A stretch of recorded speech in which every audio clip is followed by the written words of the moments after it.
Please welcome the Honorable Jennifer Fielder, CEO of the American Lands Council.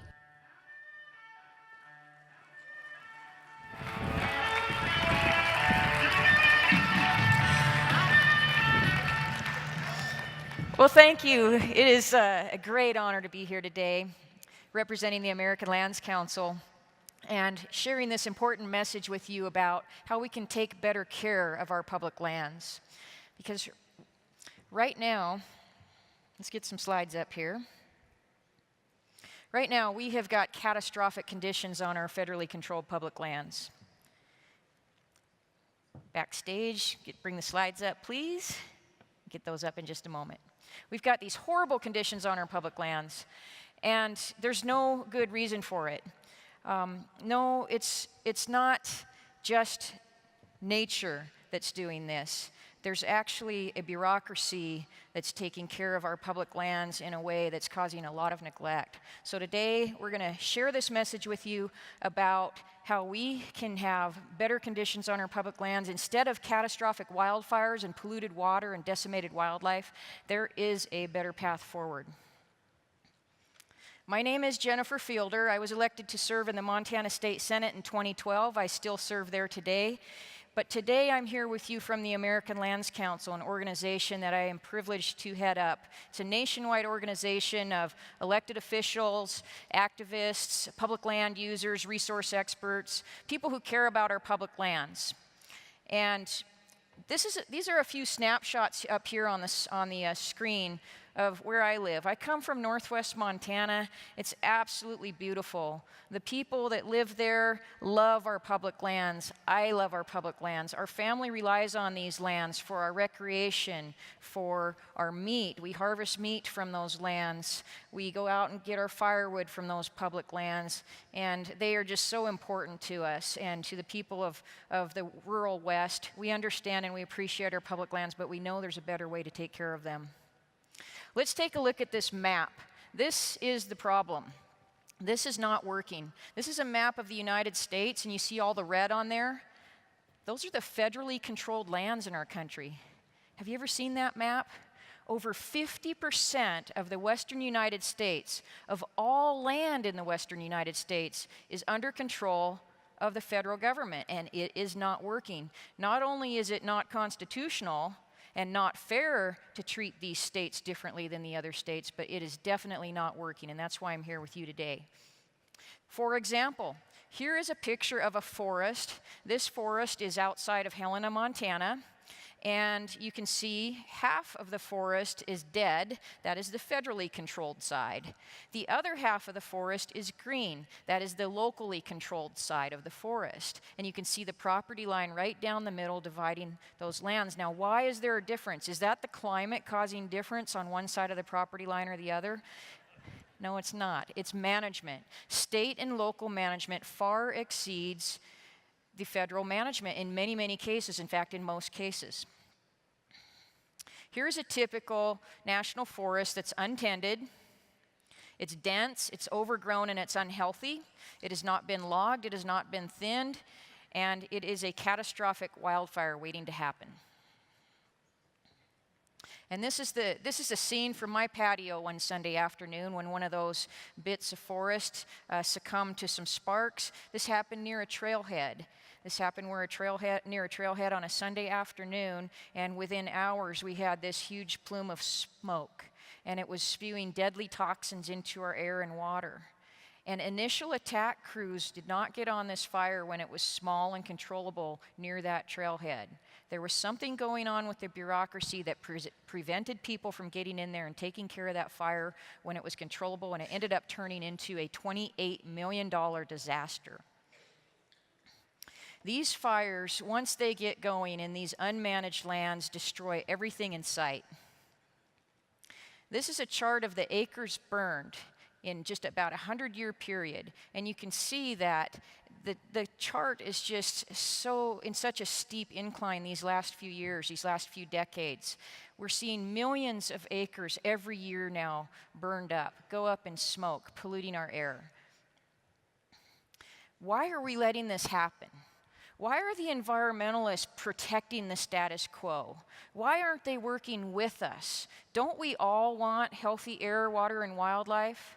Don't we all want that? Don't we all want abundant outdoor recreation and safe, vibrant communities? We all want that. Of course we all want that.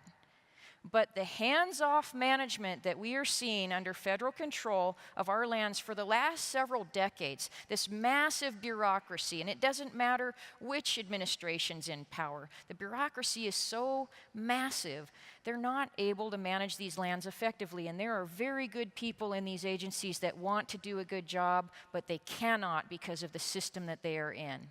And so we end up with this no compromise, hands off, don't touch mantra that's driving everything. And it doesn't work because our environment is not a museum.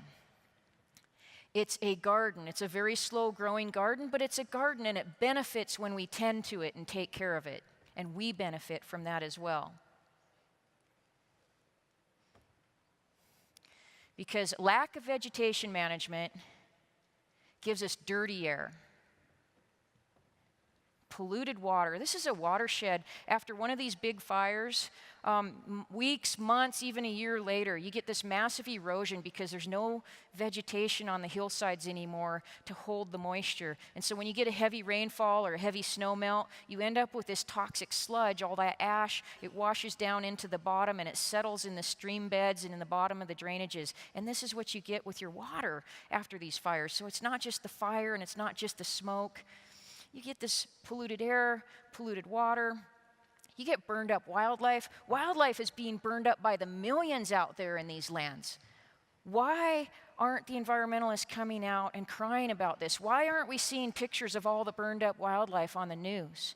They're suppressing the information. They don't want us to talk about the problems out there because I don't think they want them fixed. These organizations are making a killing on the status quo of the way these lands are being mismanaged now. Now, there's a lot of people that are environmentalists that do care. We've got to get this message to them so they can help us make these lands better, make the system better, make management better.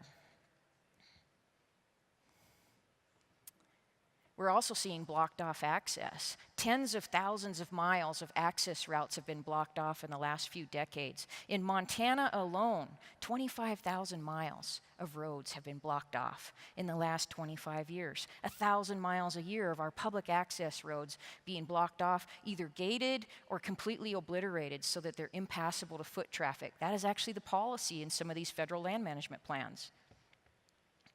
And because of this, we're seeing economically devastated, depressed, and unsafe communities. I want to tell you a little story about Cinder Bear. This is a little bear cub that crawled out of one of these fires. Cinder Bear made it out alive, but you can see her paws were badly burned all the way up to the elbows. Her neck is charred, her face is charred, but she was saved. She got out of the national forest and she got onto some private land. She got help from some neighbors.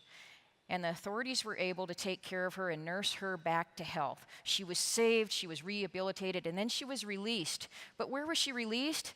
Back into a national forest. A national forest where the trees are so thick that all it takes is one lightning strike, and once it gets going, there's no stopping it. There's no escape, like this unfortunate cow trying to outrun a fire got wedged between two trees because the trees are so close together because there's no logging happening anymore. And it's not just the big animals, it's not just the little animals. Millions of animals of all shapes and sizes are being lost in these fires. Do you think this little guy could outrun a wildfire? No. But it's not just the little ones that can't outrun it. Big animals as well are getting caught up in these things. Look at that beautiful buck burned alive. Livestock being burned up as this land spreads from, or as the fires spread from federal land to nearby adjacent private land. Free the Hammonds, that's right. We're working on that too. And here's one of the crazy things. This is just one example of the crazy things. And the Hammond Ranch story is another crazy thing. If you don't know what happened to the Hammond ranchers in Burns, Oregon, you need to look it up. Those men are ranchers who have been prosecuted as terrorists because a range management fire got a little bit out of control. Just a little bit. Didn't cause any damage, didn't cause any harm. And the Obama administration tried them as terrorists for burning federal, unoccupied federal land that they actually own the grazing rights on and graze on. Let's get back to this, though. Here's another crazy story.